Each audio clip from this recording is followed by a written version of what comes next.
us if we can evade the Harkonnens, and there's no doubt of my course, a broodmare preserving an important bloodline for the Bene Gesserit plan. To be sure you accept what I say, I'll tell you first I know you'll bear a daughter, my sister, here on Arrakis. We'll find a home among the Fremen, Paul said, where your Missionaria Protectiva has bought us a bolt hole. They've prepared a way for us in the desert, Jessica told herself. But how can he know of the Missionaria Protectiva? She found it increasingly difficult to subdue her terror at the overpowering strangeness in Paul. He studied the dark shadow of her, seeing her fear and every reaction with his new awareness as though she were outlined in blinding light. A road as broad as our central avenue on Caladan. Some places I don't see, shadowed places, as though it went behind a hill. And again he thought of the surface of a blowing kerchief.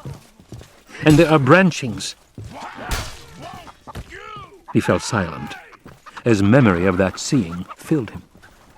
No prescient dream, no experience of his life had quite prepared him for the totality with which the veils had been ripped away. I wish to show you something, weirding woman. He led her around a curve of rock toward the light source. Jessica found herself looking out across the wide lip of another opening to the cave, an opening high in a cliff. The sun lifted over the far escarpment, illuminating a biscuit-colored landscape of rocks and sand. And she noted how the sun of Arrakis appeared to leap over the horizon. It's because we want to hold it back, she thought. Night is safer than day. There came over her, then, a longing for a rainbow in this place that would never see rain. I must suppress such longings, she thought. They're a weakness. I no longer can afford weaknesses. Stilgar gripped her arm, pointed across the basin. There you see proper She looked where he pointed, saw movement. The boy's reactions were those of youth and trained to a peak these people had never seen. But the attack was trained, too, and conditioned by the necessities of penetrating a shield barrier. A shield would repel too fast a blow, admit only the slowly deceptive counter. It needed control and trickery to get through a shield. Does Paul see it? She asked herself. He must. He had to repeat his order, shouting above the growing noise of the storm. Gurney turned to obey. Paul fastened his face filter, tightened the stillsuit hood. Gurney returned. Paul touched his shoulder, pointed to the blast trigger set into the tunnel mouth beyond the signalman. Gurney went into the tunnel, stopped there, one hand at the trigger, his gaze on Paul. We are getting no messages, the signalman beside Paul said. Much static. Paul nodded, kept his eye on the time standard dial in front of the signalman. Presently, Paul looked at Gurney, raised a hand, returned his attention to the dial. The time counter crawled around its final circuit. Now! Paul shouted and dropped his hand. Gurney depressed the blast trigger. It seemed that a full second passed before they felt the ground beneath them ripple and shake. A rumbling sound was added to the storm's roar. The Fedaykin watcher from the telescope appeared beside Paul, the telescope clutched under one arm.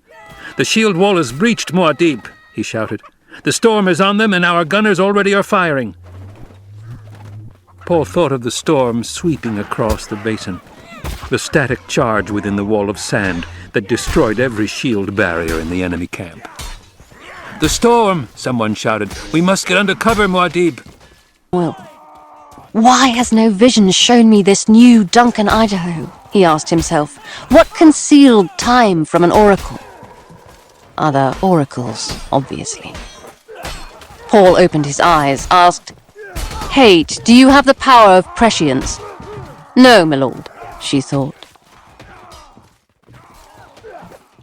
Truth suffers from too much analysis, ancient Fremen saying. Reverend Mother, I shudder to see you in such circumstances, Irulan said.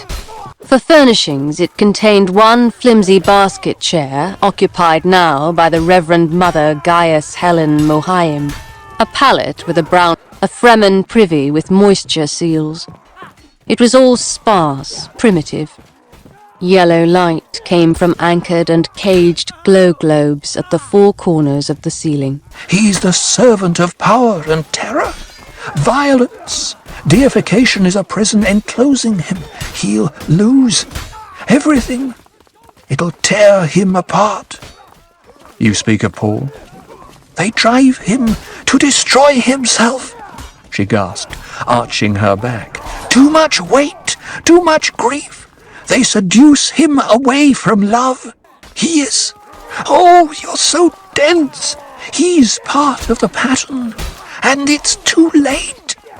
Too late. Too late. As she spoke, she felt her awareness descend, layer by layer of Paul's blindness. Why are we here? She wondered. It was not a hajra, a journey of seeking. But what value are they? There, he'd said, turning his frightful sockets toward her. We've lost that clear single note of living. If it cannot be bottled, beaten, pointed, or hoarded, we give it no value. Hurt, she'd said. That's not what I meant. What is it, my lord? Paul shook his head. He felt watched. Something out there in the night shadows knew he was here. Something? No, someone. It was mostly sweet, he whispered, and you were the sweetest of all.